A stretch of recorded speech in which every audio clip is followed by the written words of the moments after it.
Uy, baka hindi ka pa naka-Freedcon. Pabili ka na sa asawa mo ng intercom para nakakapag-usap kayong dalawa sa biyahe nyo mga sir. Ano nga bang laman ng isang Freedcon FX Pro? Subuksan natin.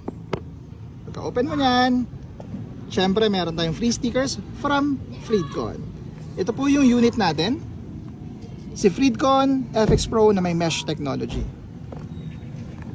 Then open natin, meron tayong makikitang user manual dito. Kung paano i-operate, paano gamitin yung mga voice commands ng intercom na yan.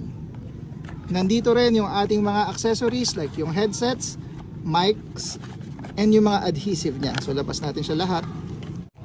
Ayan mga sir. So ito yung mga adhesives, ito yung lalagay mo sa loob ng helmet mo para dumikit yung mga speakers. Sobrang ganda ng quality, maganda yung bass. Kung pang audio mo lang, pang music mo sa rides, solid na yan.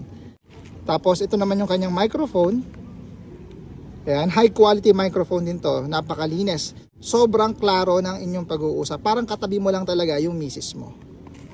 Then, ito naman yung mga clips para maikabit mo yung iyong unit sa helmet mo.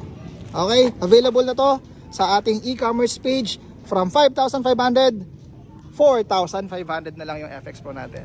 Let's go, order na!